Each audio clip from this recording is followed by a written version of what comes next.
전에 지으신 구주의 이름의 수 앞에 내가 엎드려 그 이름 찬송함은 내 귀에 들린 말씀 중 귀하신 이름의 수 주 십자가에 달릴 때 생명배에 쓰인 대로 저 유대인의 왕이요 곧 우리 왕이시라 주 앞에 내가 엎드려 그 이름 찬송함은 내 귀에 들린 말씀 중 귀하신 이름의 수 지금도 살아 계셔서 언제나 하시느니 나 같은 죄인 부르사 참 소망 주시도다 주 앞에 내가 엎드려 그 이름 찬송함은 내 귀에 들린 말씀 중 귀하신 이름의 수 주 예수께서 영원히 어제나 오늘이나 그 이름으로 우리에게 참 복을 내리신다 주 앞에 내가 엎드려 그 이름 찬송함은 내 귀에 들린 말씀 중 귀하신 이름의 수 아멘. 하나님 말씀 잠언서 15장 18절에서 21절 말씀입니다.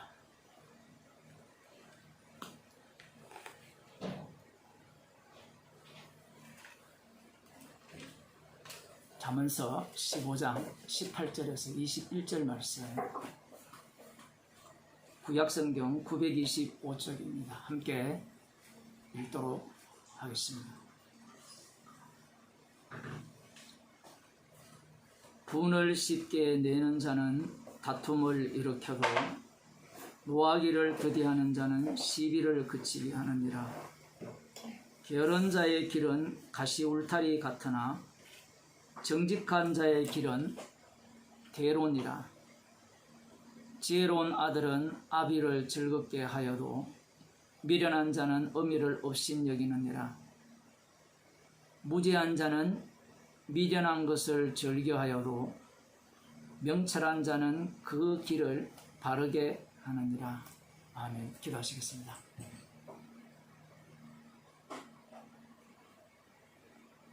아버지를 기쁘게 하신 분은 이 땅에 오셔서 십자가 지신 참 하나님의 아들이신 예수 그리스도뿐임을 저희들에게 알려주시고 아버지께 순종하신 그 아들로 인하여서 저희들이 덩달아 그 은혜를 잊게 하심을 감사드립니다. 그 은혜를 따라 살아가는 주의 백성이 되게 하여 주옵소서. 예수님 이름으로 기도드리옵나이다. 아멘. 하나님 말씀 사도행전 9장 10절에서 18절 말씀입니다.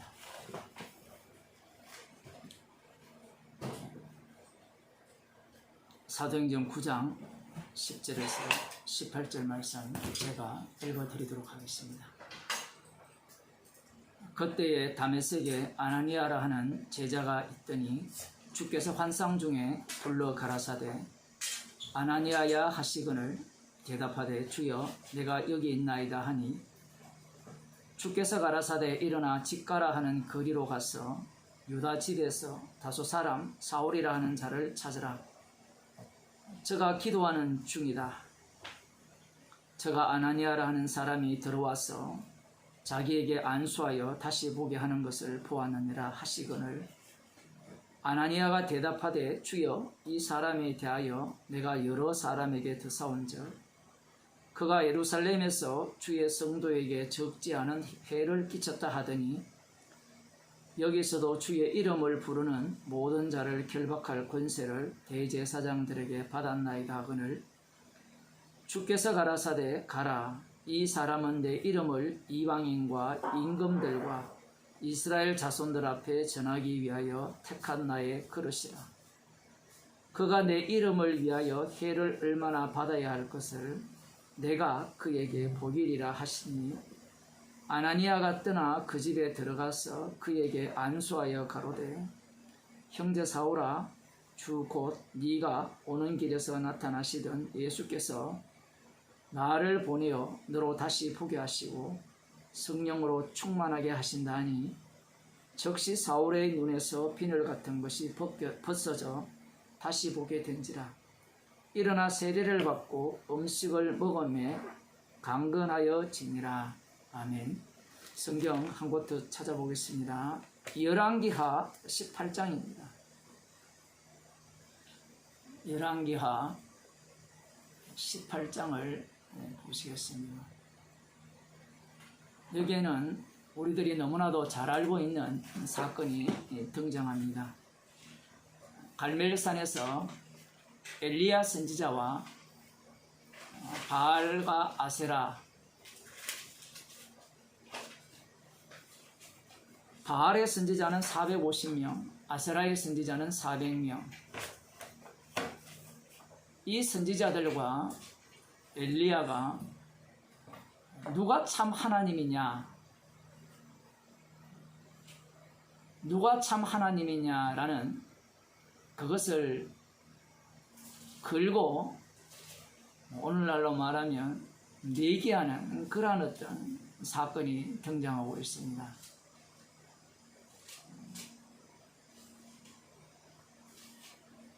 송아지 하나를 각을 떠서 각자 나무로 그 위에 나무를 쌓고 그 위에 올려서 각자의 신께 기도할 때 불로서 응답하시는 하나님이 참 하나님이다. 그러한 얘기를 하자라는 거죠. 엘리야 선지자가 그 갈멜산 쪽에 갈멜산에 이스라엘 백성들을 가까이 나오게 해서 이렇게 말합니다. 너희가 어느 때까지 두 사이에 끼어서 머뭇 하려느냐. 여호와가 만일 하나님이면 그를 쫓고 바알이 만일 하나님이면 그를 쫓을지니라. 이렇게 말하고 있습니다. 우리들이야 여호와와 바알을 명확하게 분별할 수 있다라고 이렇게 생각할지 모르지만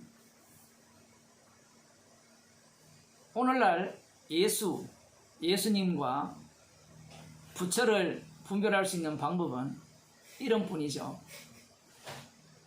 이름이 다르다고 해서 그게 과연 예수가 되느냐라고 할 때는 그렇지 않습니다. 지금 엘리야 선지자가 이렇게 말을 하여도 이스라엘 백성들의 그 선택은 어떤 선택을 하게 되느냐라고 할 때는 바알을 선택을 하게 돼요. 이게 무슨 얘기인가 하면 이 바알과 이 아세라 선지자들 850명이 자기의 몸을 상해 가면서까지 기도를 하잖아요. 불을 내려달라고 기도를 하는데 응답하지 않습니다. 그런데 이 엘리야 선지자가 여호와의 이름을 의지하여 간구할 때 불이 내려서 주변에 있던 물까지 깨끗하게 정발시켜 버립니다. 그리고 그 제단에 드린 그 소를 깨끗하게 태워버리죠. 그럴 때 이 이스라엘 백성들이 여호와를 섬기겠다라고 이렇게 엘리야 편을 들게 됩니다. 그래서 엘리야가 이 백성들에게 저 850명의 선지자들을 잡아서 기럇 시내가로 끌고 가서 모두 다 죽여버립니다. 이 당시에 선지자들은 칼을 꽤 잘 썼던 모양이에요. 거기서 엘리야 선지자가 모두 다 죽여버리죠. 이스라엘 백성들이 여호와를 선택했다라고 했을 때 그 여호와가 불러서 응답하셨기 때문에 선택한 거예요. 이것은 어떤 의미냐라고 할 때는 바알이 자기에게 이익이 된다면 얼마든지 바알을 선택할 수 있는 그러한 마음의 태도를 갖고 있는 거예요. 이스라엘 백성들이 엘리야 편에 서서 이 바알과 아세라 선지자 이들을 죽였지만 이후에 이들이 엘리야 편에 드느냐라고 할 때는 엘리야 편에 서지 않습니다. 왜냐하면 당시에 권력을 아합 왕이 잡고 있었고 그 아내인 이세벨이 이 배후에서 더 막강한 권력을 행사하고 있었다라고 볼 수 있거든요. 힘을 쫓아가지 하늘에서 불 한 번 내렸다고 그 선지자를 쫓아가지 않습니다. 우리들 같으면 불 한 번 내리면 쫓아갈 것 같지만 불은 한 번이고 권력은 영원하죠.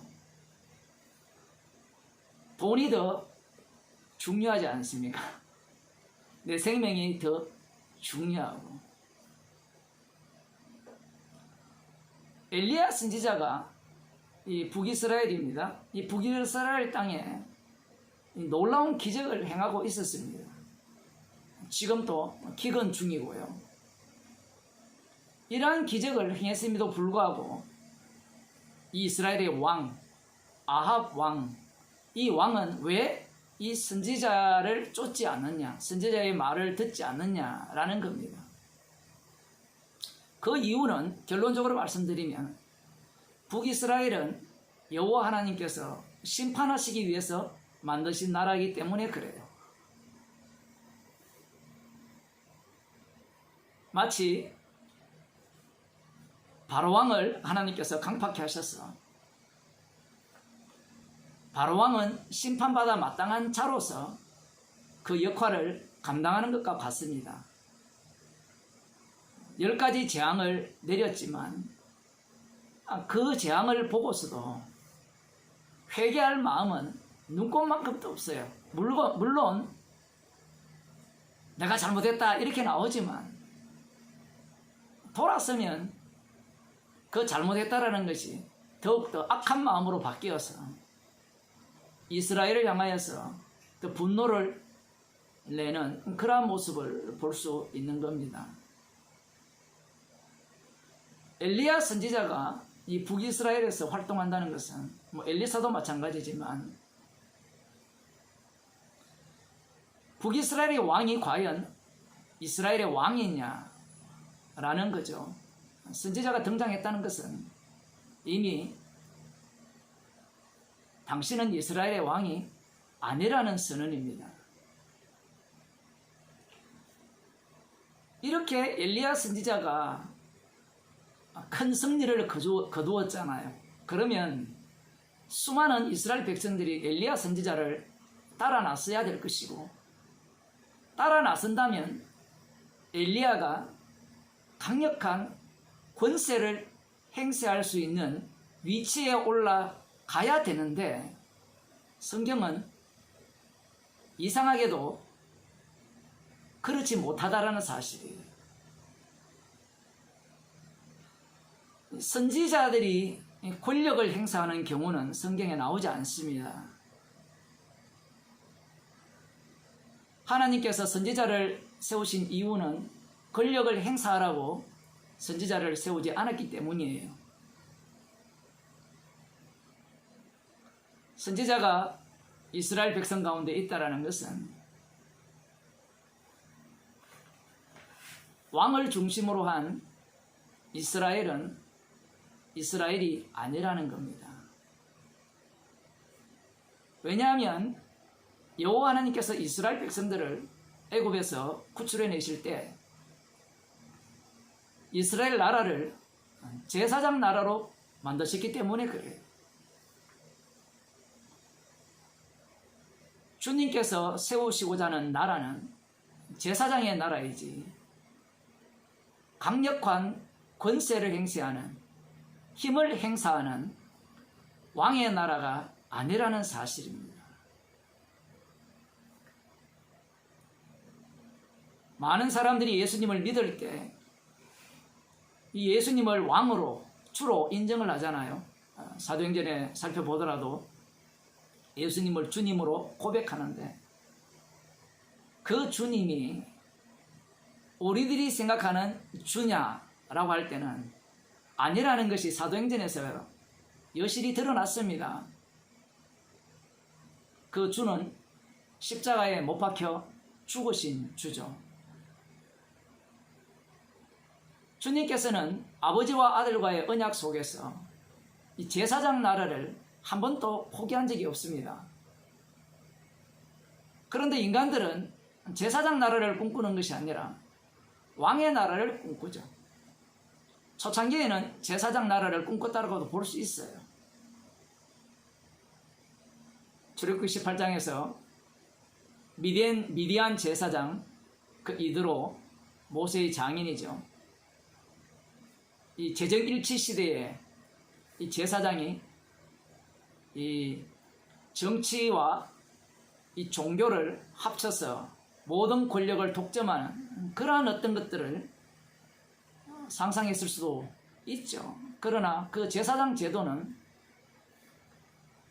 이스라엘 백성들에게는 달리 말하면 주의 열광과 비교할 때 그러한 제도보다는 왕이 있어야 한다는 것을 더욱더 확고하게 해주는 제도일 뿐이었다는 겁니다.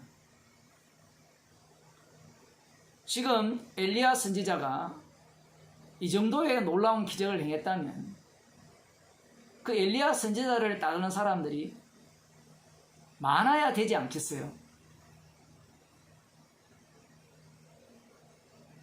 성경을 읽으면서도 우리는 별로 이런 부분에 대해서 생각하지 않죠. 하늘에서 불을 내려서 수많은 사람들이 그걸 목격했잖아요. 그러면 그 백성들뿐만 아니라 그 북이스라엘 나라에 힘을 가진 관원들이나 아니면 여기에 나오는 아합 왕이 엘리야 선지자 앞에 굴복을 해야 될 터인데 오히려 마음이 더 강팍해지고 있다는 사실입니다.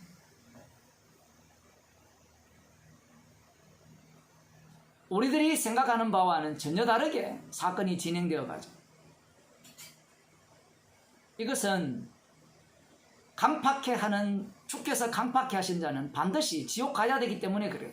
멸망받아야 되기 때문에 주께서 엘리야 선지자를 통하여 북이스라엘 나라 가운데 이 기적을 보이면 보일수록 이들이 왜 멸망받아 마땅한가를 보여주는 그 역할을 이들이 감당하고 있다는 사실입니다.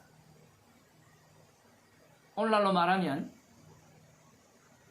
복음을 전하면 주위에 수많은 환경적 요소들이 작용을 하게 되어 있거든요. 그 환경적 요소가 얼마나 다양합니까? 우리가 예상하지 못할 요소들이 등장을 하죠. 가령 코로나 같은 경우에도 우리가 원했던 바는 아니잖아요. 어떠한 핑계를 대었더라도 이 복음을 거부하고 싶은 거예요.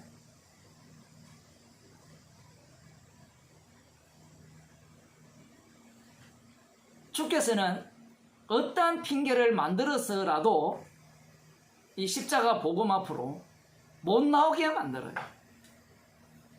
그것이 가족이 되었든 남편이 되었든 아내가 되었든 딸이 되었든 아들이 되었든 내 집안이 되었든 나라가 되었든 아침에 지금 여자 배구 하고 있잖아요. 그죠? 배구 팬이 아무도 없는 모양인데 여기.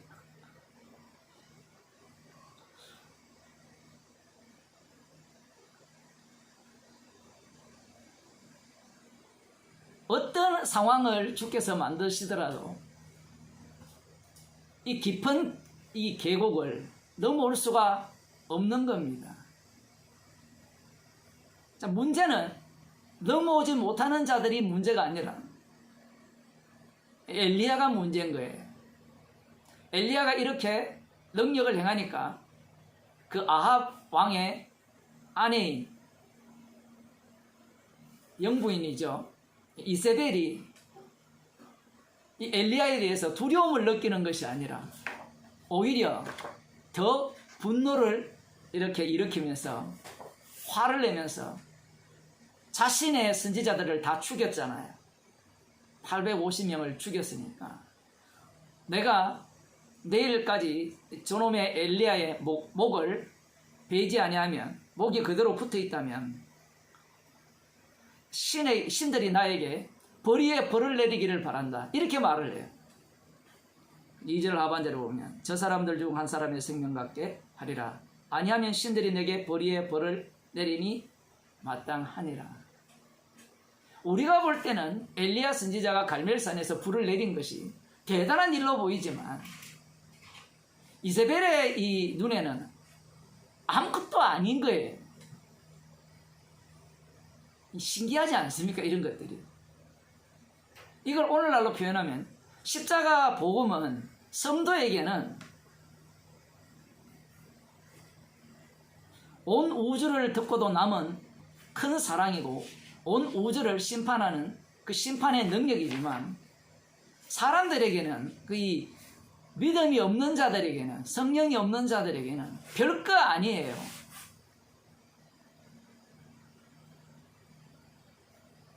오늘날도 만일에 엘리야 선지자처럼 이런 능력을 행하는 사람들이 온다면 사람들이 많이 믿지 않겠습니까? 그런 식으로 해서 어떤 사람이 병 고친다, 뭐 능력 행한다 해서 사람들이 몰려가잖아요. 그것들은 다 사기꾼이라는 것이 이 구약 성경만 보더라도 명확해지는 거예요. 엘리야는 예수님의 그림자죠. 예수님께서 오셔서 친히 능력을 행하셨을 때 많은 사람들이 따라 나섰잖아요. 따라 나섰지만 그들이 따라 나선 이유는 마음이 다른 곳에 가 있었기 때문에 그래요.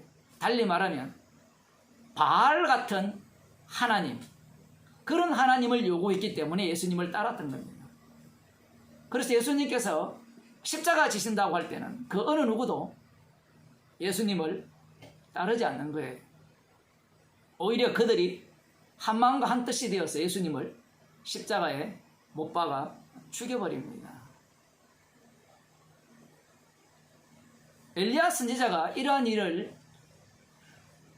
한 이후에 엘리야 선지자는 나름대로 어떤 생각을 갖고 있었는가?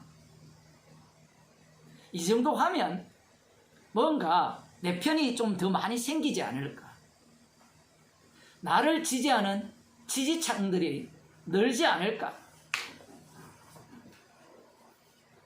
윤석열이가 들어가자마자 국회의원들 한 50몇 명이 확 몰려오잖아요.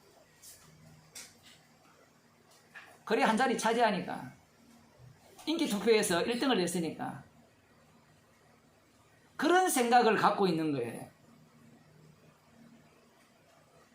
복음을 전하면 야 이게 진짜 진리야, 그러면 사람들이 몰려올 거야, 그런 생각을 갖고 있는 겁니다.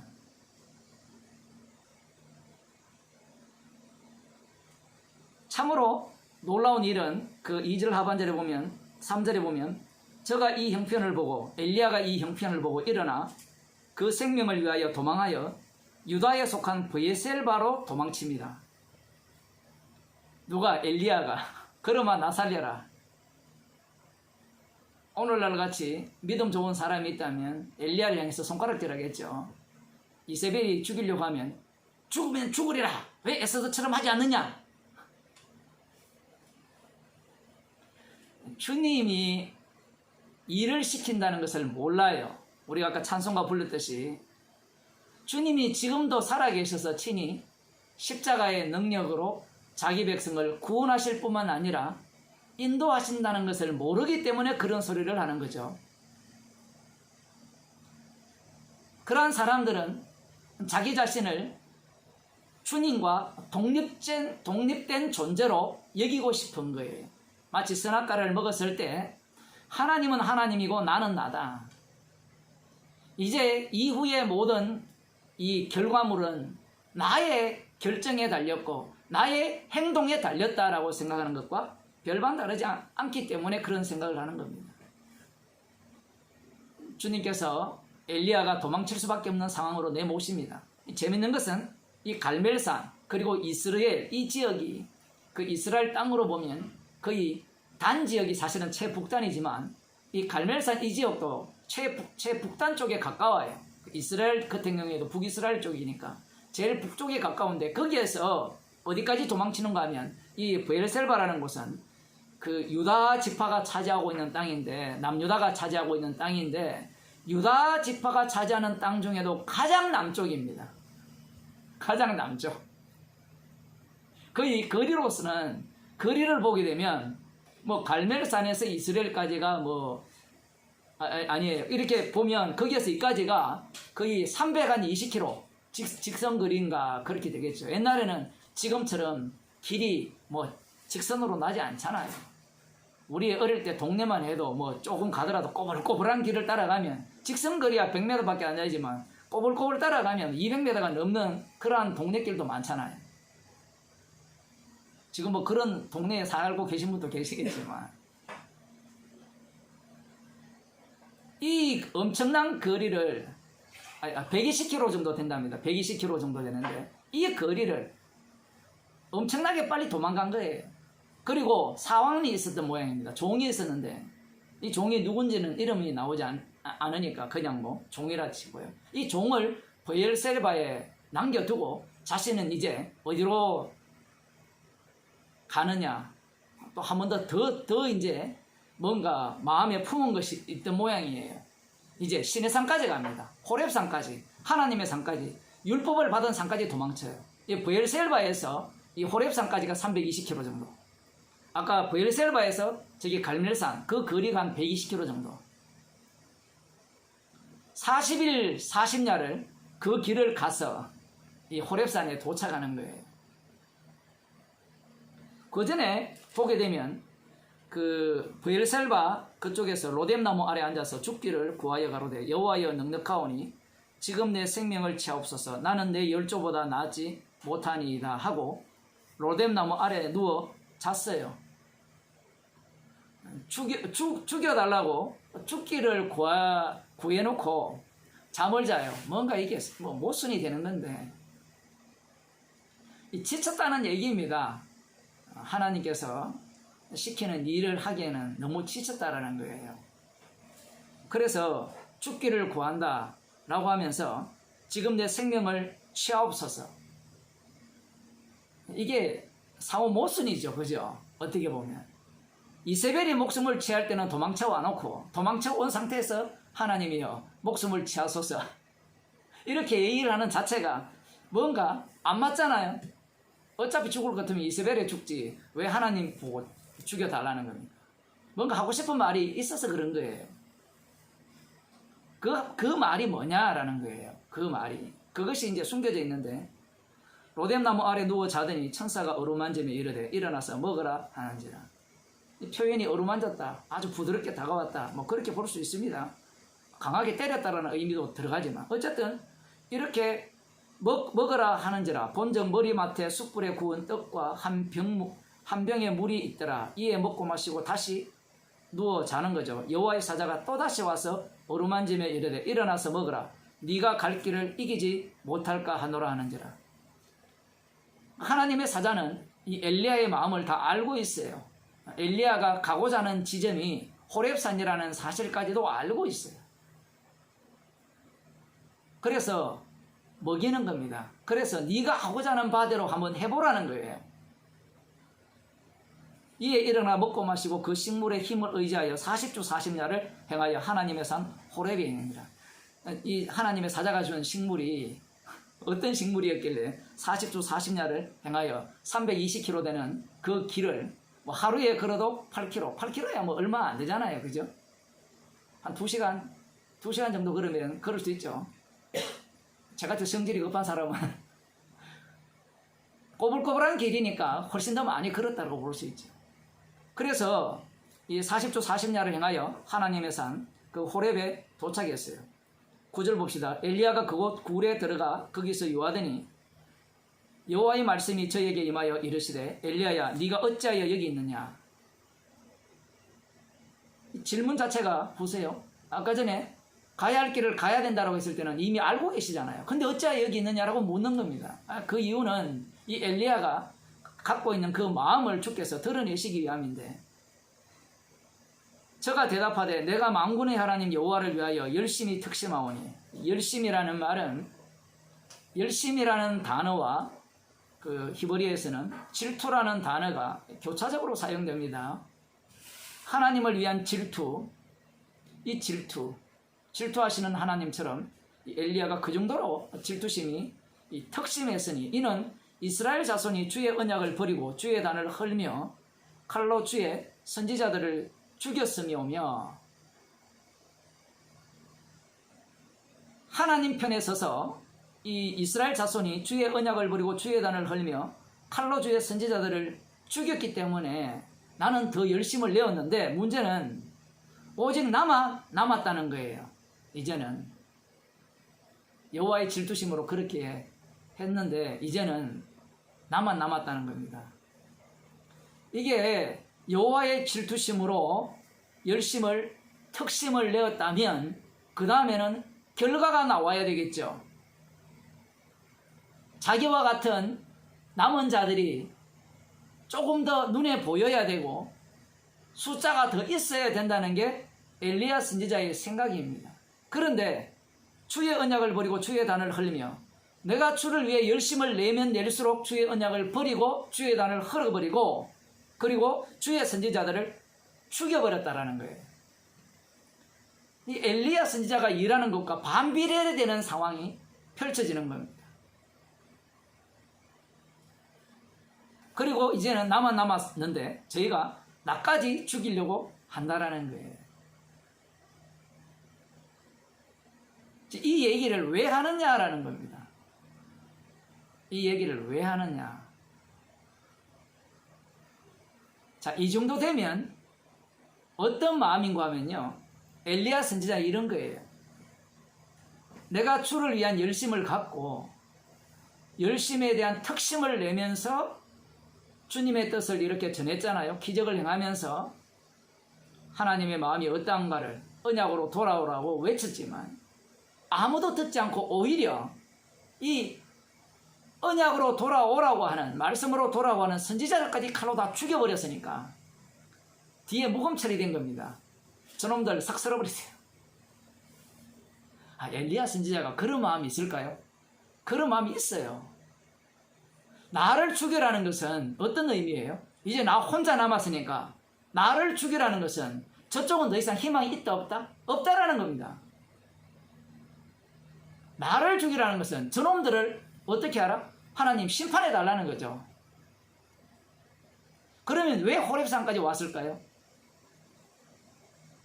조금 더 봅시다. 이 이야기는 요거 좀 더 보고 하겠습니다. 여호와께서 가라사대 너는 나가서 여호와의 앞에서 산에 서서라 하시더라. 어디서 많이 보는 장면이죠. 출애굽기에서 봤잖아요. 모세가 있고 이스라엘 백성들이 있고 그 시내산에 경계선이 쳐져 있는 상태에서 모세만이 여호와 하나님 앞에 자유롭게 왔다 갔다 하는 거고, 이후에는 십계명을 받을 때는 아론도 함께 올라갔지만 나머지는 어떤 사람도 이 경계선을 넘을 경우에는 하나님이 친히 죽이신다라는 그 말씀을 우리들이 염두에 두고 이 본문을 보면 이 본문의 의미가 더 명확해지는 겁니다. 여호와 앞에서 산에 서서라. 모세는 살아났거든요. 여호와 앞에 산 앞에서는 모세는 살아났는데 나머지는 살자가 없었어요. 물론 아론도 살아났지만 여호와께서 지나가시는데 여호와의 앞에 크고 강한 바람이 산을 가르고 바위를 부수나 바람 가운데 여호와께서 계시지 아니하고 바람 후에 지진이 있으나 지진 가운데도 여호와께서 계시지 아니하고 또 지진 후에 불이 있으나 불 가운데도 여호와께서 계시지 아니하더니 불 후에 세미한 소리가 있는지라. 엘리야가 듣고 겉옷으로 얼굴을 가리고 나가 굴어기에 서매 소리가 있어 저에게 임하여 가라사대 엘리야야 네가 어찌하여 여기 있냐. 또 물어요. 같은 질문을 두 번이나 하죠. 첫 번째 질문에는 굴 속에 있을 때 질문을 하셨고요. 두 번째 질문은 하나님의 산에 섰을 때 질문을 하시는 거예요. 그 상황 속에서 하나님이 지나가시죠. 하나님이 지나가시는 그 과정들을 보면 이미 엘리야는 죽고도 남음이 충분하죠. 죽어야 돼요. 하나님 앞에 살아날 자는 아무도 없습니다. 그런데 엘리야가 살아있거든요. 그 살아난 이유가 그 바탕이 어디에 있어요? 첫째, 1번 엘리야가 하나님의 말씀에 잘 순종해서 열심히 특심하여서 북이스라엘의 선지자 노릇을 잘 했기 때문에. 2번 하나님의 희생 때문에. 몇 번입니까? 언약 때문이에요. 언약. 그 엘리야는 지금 착각하고 있는 거예요. 우리들은 구약을 볼 때 이 엘리야 선지자를 볼 때 엘리야의 선지자는 하나님의 뜻을 다 알고 행했다라고 이런 생각을 갖게 되잖아요. 저만 그렇습니까? 그렇지 않아요. 그렇게 알고 하시는 분은 이 땅에 오신 하나님의 아들이신 예수 그리스도뿐입니다. 모세도 하나님의 뜻을 다 알고 한 게 아니에요. 만일에 그랬다면 그 모세가 메시아가 될 수밖에 없고요. 엘리야가 하나님의 뜻을 다 알고 있다면 엘리야가 하나님의 메시아가 되는 거예요. 구원자가 되는 겁니다. 하나님께서 다시 이렇게 물으시는 이유는 어찌하여 여기 있느냐 이렇게 물었을 때 엘리야가 똑같은 대답을 해요. 보세요. 저가 대답하여 내가 만군의 하나님 여호와를 위하여 열심히 특심하오니 이는 이스라엘 자손이 주의 언약을 버리고 주의 단을 헐며 칼로 주의 선지자들을 죽였음이오며 오직 나만 남았거늘 저희가 내 생명을 찾아 취하려 하나이다. 이 똑같은 말을 두 번 반복할 때 첫 번째는 그냥 굴 속에 있을 때고 두 번째는 하나님이 지나가신 속에서 살아남은 엘리야죠. 연극으로 표현하면 아마 이게 두 번째 말은 말꼬리가 점점 줄어들면서 입을 쿡 다무는 그러한 상황이었을지 않을까 그렇게 생각을 해봅니다. 스스로 말을 하면서 호렙산에서 어떻게 이스라엘 백성들이 살아남았는가 그것이 이제 이 엘리야를 통해서 다시 떠오르게 되는 거예요. 자, 엘리야는 지금 무엇을 생각하고 있는가 하면요. 나만 남았다 했잖아요. 나만 남았다 하면 여러분이 무엇이 떠오릅니까? 모세가 산에 올라갔을 때 더디게 내려오니까 이스라엘 백성들이 땅에서 자기들이 출애굽을 때 하나님께서 거저주신 그 은혜의 산물들을 귀걸이를 다 뽑아내가지고 황금 송아지를 만들어서 그 황금 송아지를 향하여 여호와라고 부르면서 제사를 드리고 있었죠. 그래서 하나님께서 이들을 다 어떻게 하시고 있다라고 하셨습니까? 다 진멸하고 모세를 통하여서 새로운 민족을 만드시겠다라고 그렇게 말씀을 하실 때 모세는 어떻게 했습니까? 자기의 이름을 생명책에서 지워달라고 하면서까지도 중보자의 역할을 하면서 이스라엘 백성들을 하나님의 심판 속에서 살려냅니다. 본래 율법에 의하면 어느 누구도 살아날 자가 없어요. 그것을 통하여서 하시고자 하는 말씀은 중보자 때문에 이스라엘 백성이 살아난 거예요. 달리 말하면 중보자를 전가하기 위한 이스라엘이에요. 그래서 이스라엘 백성 일부를 하나님께서 치시는데 엘리야 선지자는 지금 이러한 내용을 알고 있어요. 알고 있는데 알고 있는 것과 막상 자신이 닥쳐보니까 어떻습니까? 엘리야는 모세의 마음을 갖지 못했죠. 처음에는 언약을 위한 이스라엘인데 이 엘리야 입장에서는 언약을 증거하기 위한 북이스라엘이 되려면 아직까지도 계속해서 역사는 진행이 돼야 돼요. 아직까지 북이스라엘이 멸망할 때가 아니기 때문에 달리 말하면 죄의 깊이가 그만큼 숙성되지 못했습니다. 북이스라엘이 멸망하려면 죄의 깊이가 그만큼 숙성되어야 되고 남유다가 멸망하려면 마찬가지예요. 그리고 예수님이 오실 때 되면 죄의 숙성은 완벽하게 되어서 이제 잘 익은 김치처럼 이제 심판만, 불심판만 남게 되는 겁니다. 지금 엘리야는 어떤 입장에서 북이스라엘을 보느냐 할 때는 공의로운 하나님 그 입장에서 북이스라엘을 보는 거예요. 말을 안 들으니까 다 죽였으니까 심판해버리라는 거예요. 그 엘리야 선지자를 그곳에 보낸 이유는 선지자 역할하라고. 선지자의 역할은 왕 제도는 이스라엘이 원하는 바가 아니오라고 하면서 자신도 어디 속으로 포함되는가 하면 모세가 자기의 이름을 생명책에서 지워달라는 그 희생제물을 속으로 지금 포함시키기 위해서 그 역할로 지금 북이스라엘에 집어넣은 거거든요. 근데 엘리야 생각은 다른 거예요. 나만 남았다는 거예요. 다 죽이고 내가 여호와를 위해 열심을 내었는데. 엘리야의 마음속에는 무엇이 자리 잡고 있었습니까?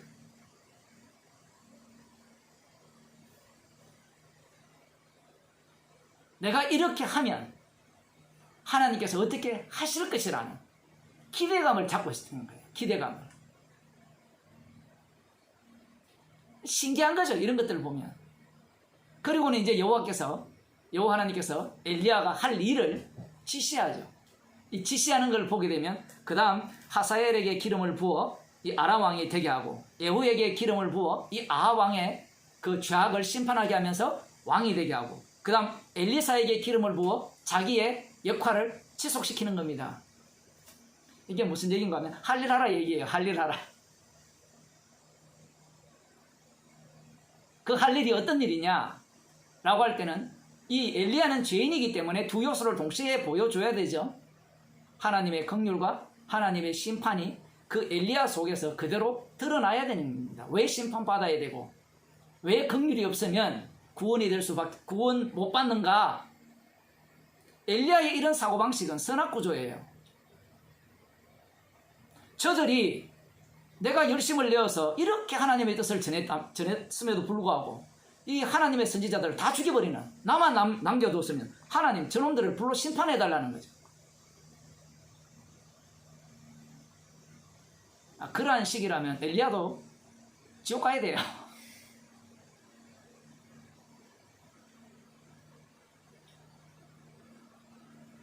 다시 오늘 본문으로 돌아와 봅시다.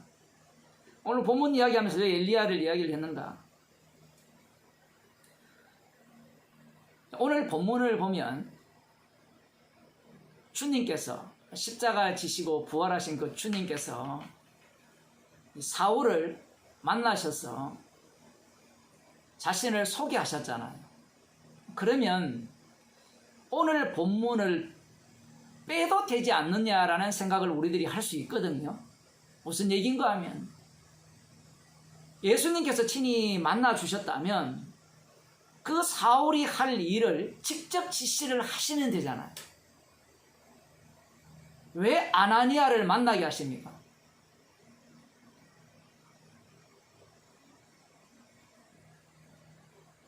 우리는 이런 생각을 하죠. 아나니아를 만나게 하신 이유는 나중에 그 예루살렘에서 설교를 할 때 이 아나니아 이야기를 하거든요. 아나니아가 유대인들 중에 굉장히 경건한 사람이고 이 다메섹에서 이 지명도가 아주 높은 사람, 모든 유대인들로부터 존경받는 사람이라 이렇게 설명이 되어 있어요. 이 사람이 누구를? 사울을 인정하면 나 목사 안수 받았어. 아나니아를 통해서 받아서 너희들 까불지 마. 지금 이런 얘기하기 위해서 아나니아를 만나게 하셨다라고 사람들이 생각할 수도 있거든요. 그런데 갈라디아서를 보면 사도 바울이 예루살렘에 올라갔을 때 유명한 자들을 잠시 눈만 마주치고 바로 떠나버립니다. 우리들 논리라면 어떤 생각을 갖고 있는가 하면 내가 전하는 이 복음, 여러분들도 마찬가지겠지만 내 목사를 예를 들면 목사가 전하는 복음에 이 신빙성을 더하기 위해서 나의 스승은 누굽니다. 나의 스승은 누굽니다. 그리고 그 스승과 이렇게 아주 긴밀하게 교제하면서 나 이렇게 배웠습니다. 그렇게 하면 사람들로부터 인정을 더 받을 수 있다라고 생각을 하잖아요.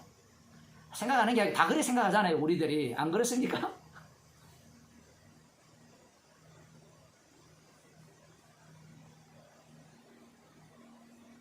우리들이 이런 생각을 갖거든요. 아, 정석훈 목사 설교 좀 들었다 하면 좀 인정할 만하다. 예를 들면 이렇게 사람들을 평가하는 게 이 세상의 방식이죠. 그래서 마치 이 본문을 보게 되면 사울이 진짜 주님을 만났다는 것을 정인으로 세우기 위해서 누구를 보냈느냐 할 때는 아나니아를 보냈다라는 겁니다. 상당히 설득력이 있죠. 그런데 말입니다. 우리들이 사복음서를 안다면 하나님의 아들이 직접 이 땅에 오셔서 복음을 전할 때 사람들이 들었어요, 안 들었어요? 아무도 안 듣죠. 사도행전을 보면서 이 사복음서를 다 빼버리는 겁니다. 십자가를 빼버리는 거예요. 십자가 사건이 왜 일어났는지. 믿음이 주님의 십자가의 피로 주어지는 하나님의 선물이라는 것을 빼버리는 거예요. 남들이 인정하는 자체가 그 인정이 아무런 의미가 없다라는 것을 사람들은 아예 잊어버리죠. 사도행전은 성령의 행전을 해놓고 성령을 빼버리고 성경을 해석하는 꼴이 되는 겁니다. 주님께서 아나니아를 불러서 한상 중에 불러서 이 아나니아를 부르니까 대답합니다. 주여, 내가 여기 있나이다. 주께서 가라사대 일어나 집 가라 하는 거리로 가서 유다 집에서 5 사울이라는 자를 찾으라. 저가 기도하는 중이다. 저가 아나니아라는 사람이 들어와서 자기에게 안수하여 다시 보게 하는 것을 보았느니라 하시거늘. 사울이 집가로 들어갔죠. 거기에서 기도하는 중인데 이름까지 지시해 줬어요. 아나니아라는 사람이 와서 자기에게 안수를 하니까 이 비늘이 벗겨져서 보게 되는 그 환상을 보고 있다는 겁니다. 오늘날로 말하면 동영상을 미리 보는 거예요. 하나님께서 미리 동영상을 다 보여줬어요. 야, 이게 진짜 신기한 일이죠. 그 아나니아라는 사람까지 와가지고.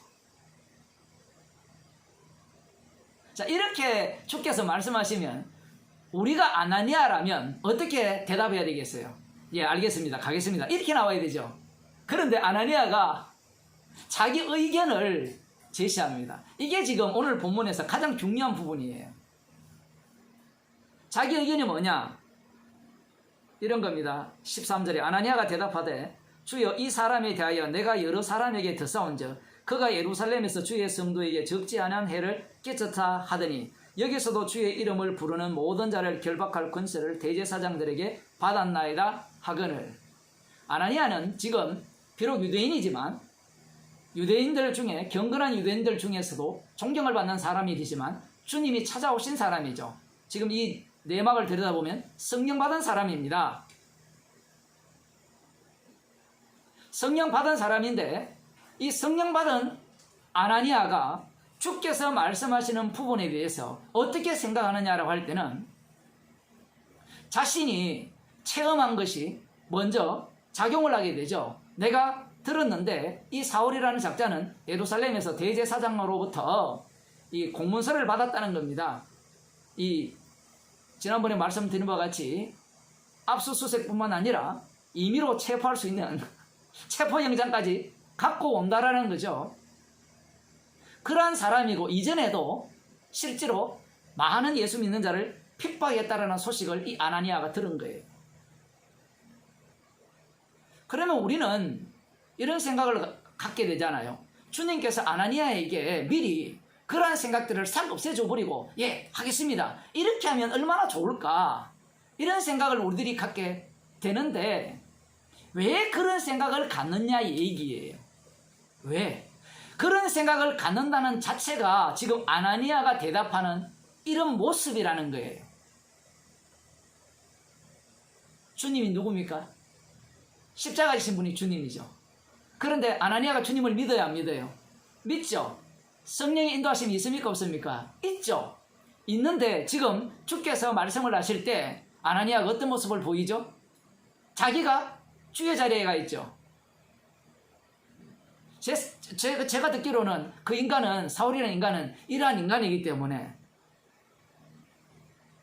주님, 저는 가기 싫다라는 거죠.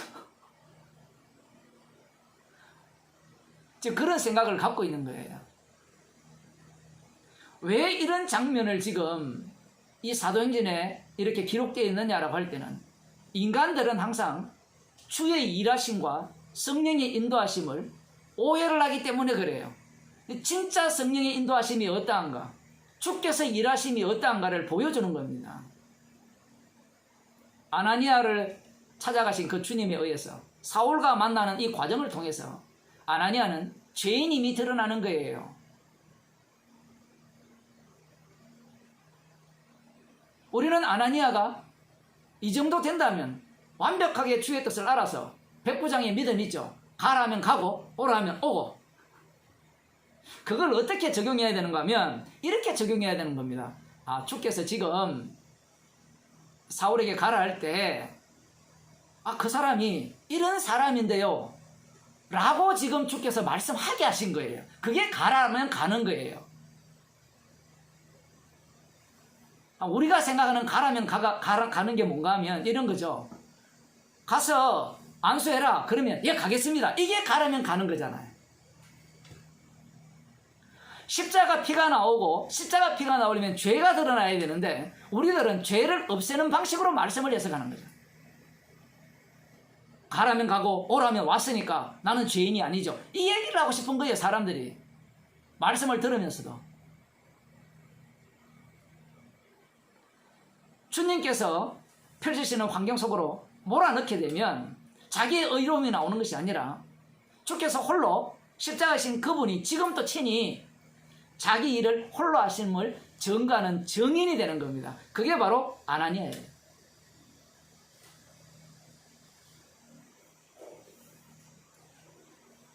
(15절에) 주께서 가라사대 가라, 이 사람은 내 이름을 이방인과 임금들과 이스라엘 자손들 앞에 전하기 위하여 택한 나의 그릇이라. 나의 그릇이라는 겁니다. 이방인, 임금들, 이스라엘 자손들에게 주의 이름을 전할 택하신 그릇. 이걸 아나니아에게 그대로 적용하면 너는 나의 긍휼의 그릇이라. 그 긍휼의 그릇을 지금 어떠함을 그대로 보여주는 역할을 지금 아나니아가 하고 있다라는 얘기입니다. 지금 우리는 아까도 그런 말씀을 드렸습니다만은 우리는 주가 되고 싶어해요. 선악과를 먹었기 때문에 하나님으로부터 독립하고 싶어 하죠. 예수를 믿더라도 예수님을 믿은 나는 그 주님과 독립적인 존재가 되어서 주의 일은 내 스스로 알아서 할 거야. 주님은 시키시고 나는 시키는 일을 하겠습니다. 이런 사고방식을 인간들이 갖고 있는 거죠. 주님은 그런 식으로 일하지 않아요. 주님은 우리와 동행하시잖아요. 그 동행의 방식이 두 가지입니다. 하나는 주님이 우리 가운데 들어와 계시는 방식이고요. 이거는 다 알죠. 또 하나는 뭘까요? 성도들입니다. 성도들. 저들도 우리와 같이 하나가 되게 해달라고 하잖아요. 사람들이 이런 것은 별로 생각하지 않죠. 왜? 독립적이고 싶거든요. 성도들을 생각하면 내 마음대로 안 되거든요. 주님이 내 안에 함께 계신다면 나는 내 마음대로 살아도 돼. 이렇게 되지만 성도를 옆에 배치하면서 하나 되게 해버리면 지금 아나니아가 어떤 모습으로 드러나요? 사울이라는 이 인물을 아나니아 옆에 주님께서 배치하지 않았다면 자기는 어떤 자가 되죠? 주의 뜻을 다 아는 자가 됩니다. 자기가 판단하는 것이 다 옳은 자가 되죠. 근데 하나님께서 예상하지 못한 인물이죠. 아나니아는 이 인간은 절대로 구원 얻지 못할 것이라. 이 인간은 절대로 이 하나님의 긍휼 속에 들어오지 못할 것이라. 뭐 엘리야 생각과 똑같은 거예요. 엘리야는 자기가 잘났다 해서 남은 자가 됐다고 생각하는 거예요. 자기 혼자만 남았다고 생각하는 겁니다. 그런데 주님께서는 바알에 무릎을 꿇지 않는데 7천을 남겼다고 하거든요. 사울을 딱 배치함으로 말미암아 아나니아가 어떠한 마음을 품고 있는가가 드러나 버리는 거예요. 이런 사건을 이 속에서 우리에게 주시고자 하는 이유가 그런 거예요. 인간들은 항상 자기가 하나님처럼 되고자 해요. 복음을 들어도 마찬가지예요. 그래서 요한 3세에 보면 디오드레베라는 사람이 있잖아요. 이 사람이 십자가 복음을 모르는 자가 아니에요. 제가 여러 번 말씀드린 것 같이 십자가 복음을 다 알아요. 아는데 그 복음을 갖고 지금 아나니아도 다 알잖아요. 아는데 복음을 갖고 복음이 들어오니까 내가 부서져야 되는데 안 부서지면서 나를 더욱더 강화하는,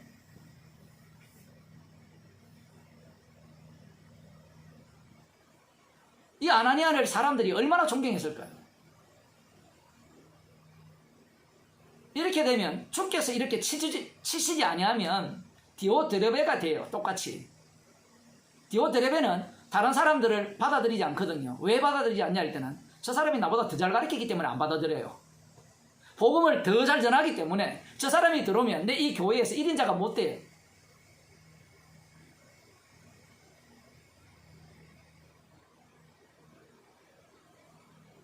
주께서 아나니아가 자기 백성이기 때문에 이 사울을 아나니아에게 배치를 함으로 말미암아 아나니아를 십자가를 전가하는 그릇임을 이렇게 알게 하시고 드러나게 하신다라는 사실입니다.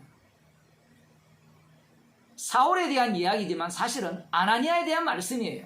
우리는 사울을 주인공으로 보려고 하잖아요. 그러니까 아나니아는 보조 역할을 했다 이렇게 들어가지만 사실은 오늘 본문은 아나니아 이야기가 훨씬 많이 나와요. 성경의 주인공이 어떻게 사울이 될 수 있습니까? 십자가이신 주님이 주인공이시죠. 그러면 아나니아가 되었던 사울이 되었던 모두가 다 엑스트라죠. 십자가의 피를 증거하기 위한 그 엑스트라란 말입니다.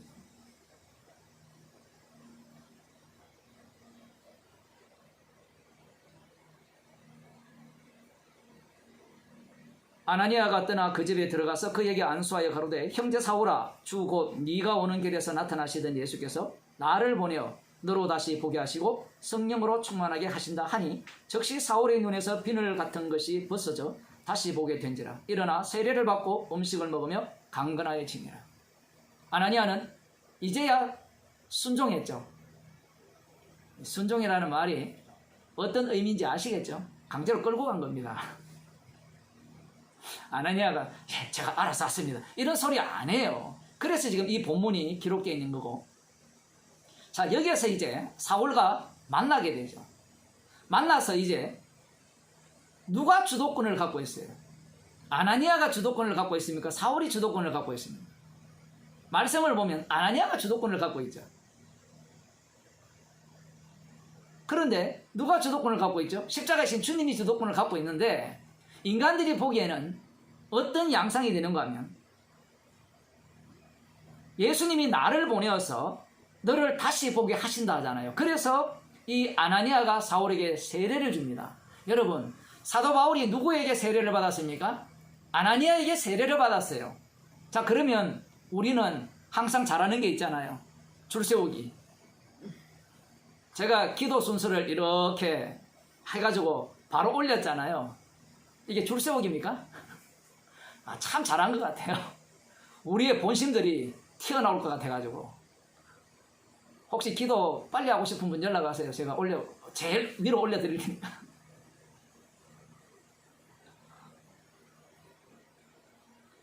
누가 봐도 아나니아가 사도 바울을 안수해서 이 눈을 뜨게 하고 세례를 준 거거든요.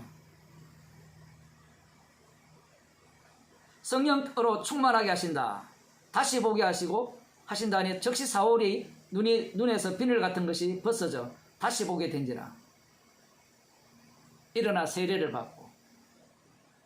우리 같으면 사울은 누구의 제자입니까? 이렇게 되면 아나니아의 제자죠. 세례를 아나니아로부터 받았기 때문에. 이런 논쟁이 앞서서 있었잖아요. 제자들이 세례 요한의 제자들이 예수님이 세례 주시는 곳에 사람들이 많이 가니까 예수님이 준 것이 아니라 제자들이 줬는데 세례 요한의 제자들이 삐지지 않아요. 그런데 세례 요한이 뭐라 합니까? 그는 흥하여 하겠고 나는 쇠하여 하리라. 절대로 이 정비례로 갈 수 없습니다. 예수님과 나는 항상 반비례예요. 지금 여기에서 아나니아가 세례 요한의 사도 바울에게 세례를 주죠. 이 과정을 그러면 왜 거치게 하느냐 이 얘기예요. 사울도 마찬가지입니다. 사울도 역시 죄인 중에 개수입니다. 우리 인간들은 항상 어떤 생각을 갖게 되는가 하면 사울처럼 주님을 직접 만나가지고 나 계시받았다 이런 소리 하고 싶어 하거든요. 이단들의 그 교주들이 다 이런 케이스죠. 그죠? 그들의 간증이 하나같이 나는 직접 주님을 만났다는 겁니다. 근데 성경에 보면요 없어요 그런 사람. 우리는 무의식 중에 사도 바울이 그렇게 만났다라고 생각하는데 사도 바울이 그렇게 만난 것으로 끝나는 게 아니라 이 아나니아와 같이 만나는 사건을 한 사건으로 봐야 됩니다. 왜냐하면 주님은 우리를 구원하셨지 나를 구원하시지 않았기 때문에 그래요. 아까 제가 그런 말씀 드렸잖아요. 우리는 주님이 우리 안에 거한다는 것은 되게 좋아요. 내 안에 거한다는 것은. 근데 우리 안에 거한다는 것은 싫어해요. 우리 안에 거하게 되면 내 마음대로 안 되거든요. 지금 여기 몇 명 이렇게 밖에 안 되지만 몇 명밖에 안 돼도 서로 마음에 하나도 안 들거든요. 꼴도 보기 싫고 가까이 안 만나니까 뭐 이렇게 화면으로 보니까 불쾌한 것도 없고 뭐 기분 나쁜 것도 없는데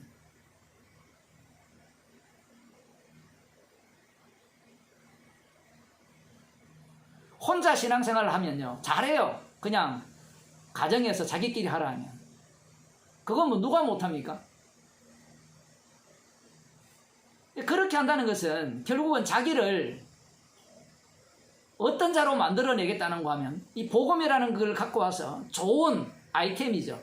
그 게임할 때 아이템이 있잖아. 진짜 아이템, 수많은 아이템 중에 이 십자가 복음이라는 아이템이 딱 들어오니까 나를 왕으로 세우기에 너무 좋은 거예요. 그걸 왕창 무너뜨리는 게 오늘 본문입니다. 사울에게 아나니아를 만나게 안 해줬다면, 제가 안 해줬다면이라는 이런 표현을 쓰는 이유가 뭔가 하면 반대로 왜 만나게 하셨느냐는 거예요. 만나게 안 해줬다면요 모든 인간들이 어떤 사고방식을 갖고 태어나오는가 하면 사울 봐 예수님을 직접 만났잖아. 주변에 사람 없었어. 나도 주님 만났어. 그러니 내 말 들어 이렇게 나오는 거예요. 지금 주님은 만나게 하셔서 죄인 만드시는 겁니다. 피를 자랑케 하기 위한 부르심이죠. 아예 출발점부터 사울을 어떻게 만들어버려요? 보지 못하는 자로 만들어가지고 아나니아, 우리 인간적으로 보면 아나니아 밑으로 집어넣어버려요. 강제로. 이것이 그냥 우연히 된 게 아니에요. 인간 본성 자체가 사울이라 할지라도 마찬가지입니다. 성령의 인도하심이 없으면 자기의 체험이 무엇이 되느냐 할 때는 자기 자랑거리로 나오죠. 십자가 자랑으로 나오는 것이 아니라 자기의 경험이 복음 깨달았다. 성도들하고 한번 만나보세요. 지금 여기에 잘 안 만나잖아요. 그죠? 코로나 때문에 안 만날지 모르지만 한번 만나보세요. 깨닫기는 뭘 깨달아요? 아니 복음 모르는 사람은 뭐 만나도 대화가 안 되지만 여러분끼리 보고 싶은 마음은 조금 있을 거 아니에요. 주님이 우리를 구원했으니까. 아 집사님 밥 한번 먹읍시다. 그래서 만나서 한번 대화를 해보세요. 각자 자기가 담고 있는 이 복음의 요 뭐랄까요 틀이랄까요. 그 틀에서 모든 사람을 보게 돼 있거든요. 구조가. 그걸 왕창 무너지라고 만나게 하시는 거죠. 그러면서 용서받음이 어떠한 건지를. 사울이 없었다면 아나니아가 어떠했을까요? 아나니아가 없었다면 사울은 어떤 모습으로 자기의 모습을 보일까요? 제 말은 이렇게 되어야 이렇게 된다는 얘기가 아니라 주께서 이렇게 만드신 거예요. 왜? 이 복음의 증인이기 때문에 그렇습니다. 나의 증인이 아니라 나 주님 만났으니까 이제 너희들 주님 만난 나를 무시하지 마. 난 진짜 비록 예수님을 살아계실 때 보지 못했지만 그 부활한 주님을 만났어. 나는 저 사도들보다 더 부족하지 않아. 뭐 그런 비슷한 말도 하지만 그 말의 의미는 죄인 중에 괴수라는 이야기거든요. 그 12제자를 이야기할 때는 예수님을 팔아먹은 십자가에 못 박은 그 12를 이야기하는 거예요. 근데 인간들은 듣기로는 꼭 이 사도행전에 나오는 예루살렘 교회의 대빵들 노릇, 12제자들 노릇, 그 우리들 말을 들어, 우리가 가서 안수해야 돼, 뭐 이런 어떤 논리로 사람들은 받을 수밖에 없는 거예요. 왜냐하면 모든 인간들이 그것을 꿈꾸기 때문에 그래요.